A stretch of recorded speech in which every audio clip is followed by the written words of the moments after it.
नमस्कार विद्यार्थियों। पिछले वीडियो में हमने gradient of a scalar function in curvilinear coordinate system वक्ररेखीय निर्देश तंत्र में किसी अदिश क्षेत्र की प्रवणता का अध्ययन किया था। आज हम सदिश क्षेत्र के डाइवर्जेंस का मान वक्ररेखीय निर्देश तंत्र में कैसे ज्ञात करते हैं, या ये कहिए कि वक्र रेखीय निर्देश तंत्र में सदिश क्षेत्र के डाइवर्जेंस को ज्ञात करेंगे। सदिश क्षेत्र का डाइवर्जेंस होता क्या है? आप पिछली कक्षाओं में पढ़ चुके हैं कि किसी सदिश क्षेत्र में प्रति एकांक आयतन को परिबद्ध करने वाले पृष्ठ से निर्गत फ्लक्स सदिश क्षेत्र का डाइवर्जेंस कहलाता है। यह एक अदिश राशि होती है। किसी सदिश क्षेत्र के डाइवर्जेंस को हम इस सूत्र से डिफाइन करते हैं। मान लीजिए ए कोई वेक्टर फील्ड है, तो divergence of this vector field, divergence of a equals to limit dv tends to 0 1 upon dv whole integral a dot ds। इस डाइवर्जेंस को ये हम पिछली कक्षाओं में प्रूव कर चुके हैं। अब इस डाइवर्जेंस की वैल्यू हमें वक्र रेखीय निर्देश तंत्र में कर्विलिनियर कोऑर्डिनेट सिस्टम में ज्ञात करनी है। मान लीजिएगा कर्विलिनियर कोऑर्डिनेट सिस्टम में वक्र रेखीय निर्देश तंत्र में u1 u2 u3 अक्ष के अनुदेश एकांक सदिश u1 cap u2 cap u3 cap है। तो ग्रेडियंट ऑफ u1 क्या हो जाएगा?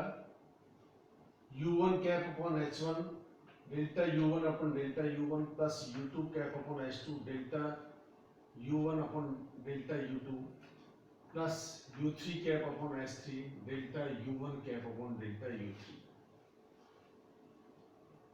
तो पिछले वीडियो में जो हमने डेल्टा ग्रेडियंट ऑफ s निकाला था, s की जगह हमने यहाँ क्या u1 पुट कर दिया है। तो हम जानते हैं कि delta u1 upon delta u2 equals to 0 होता है और delta u1 upon delta u3 equals to 0 होता है। तो इस समीकरण से हमारे पास आ जाएगा u1 cap equals to h1 gradient of u1 और gradient of u1 equals to u1 cap upon h1, क्योंकि delta u1 upon delta u1 equals to 1।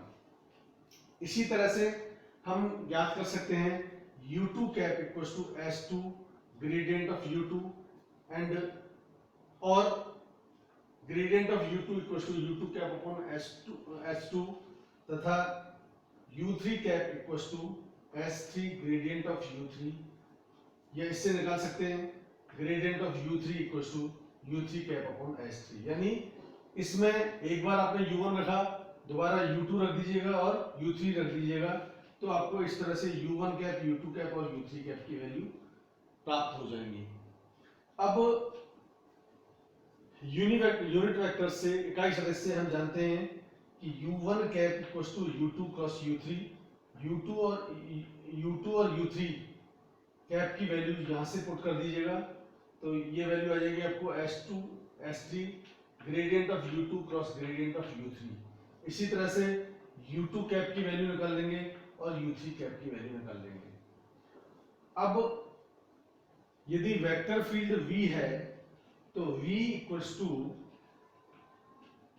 And its component are v1 v2 v3, तो v equals to v1 plus v2 plus v3, और इसको लिख सकते हैं v1 u1 cap plus v2 u2 cap plus v3 u3 cap. u1 cap u2 cap u3 cap के मान यहां से रख दीजिएगा, तो ये v1 की वैल्यू आ जाएगी आपकी v1 equals to v equals to v1 h2 h3 gradient u2 cross gradient u3 plus v2 h3 h1 gradient u3 cross gradient u1 plus v3 h1 h2 gradient of u1 cross gradient of u2। ये आपका v का मान हमने यहां पर निकाल लिया। ये v आ गया, इसका डाइवर्जेंस v निकाल लेंगे। Divergence v equal to del dot v, यानी इसको ग्रेडियंट से मल्टीप्लाई कर देंगे तो ये आपके पास 6 टर्म आ जाएंगी। Gradient of v1 s2 s3 first term ले रहे हैं, dot delta u2 cross delta u3 plus v1 s2 s3 और इसका डेल हो जाएगा gradient of gradient u2 cross gradient u3 plus gradient v2 s3 h1 dot gradient u3 cross gradient u1 plus v2 s3 h1 gradient of gradient del dot del u3 cross gradient u1। इस तरह से ये cyclic order में इसको change करते चलेंगे तो अपने पास ये 6 टर्म आ जाएंगी। अब ये जो 6 टर्म आई हैं इनकी वैल्यू हमें निकालनी है और निकाल करके फिर इस समीकरण में पुट करेंगे। मान लीजिएगा यहाँ पर ये जो u1 u2 u3 या ग्रेडियंट की वैल्यू हमने ऊपर निकाली है वो वहां से ले लेंगे। इसको मैं समीकरण नंबर 1 मान रहा हूं। तो मान लीजिएगा, अब मान लीजिएगा एफ यू कोई फलन है, इस फलन का gradient delta f upon delta x i cap plus delta f upon delta y j cap plus delta f upon delta z k cap. इसको इस फॉर्म में लिख सकते हैं, delta f upon delta f function of u upon delta u upon delta x i cap plus delta f u upon delta u upon delta y j cap plus delta f upon delta u upon delta z k cap. तो यहाँ से delta f upon delta you तीनों में से common निकाल लिया। इसको मान लीजिए मैं एफ डैश यू लिख रहा हूँ, तो एफ डैश यू और यहाँ ब्रैकेट में बचेगा आपका delta u upon delta x i cap plus delta u upon delta y j cap plus delta u upon delta z k cap. और ये आपका आ गया ग्रेडियंट ऑफ यू।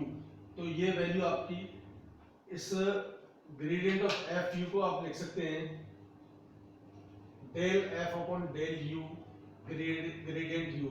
तो इस तरह से अगर हम ये जो पहला फंक्शन है gradient of v1 s2 h3 इसको इसके अकॉर्डिंग रखना चाहें तो हमारे पास इस तरह से आएगा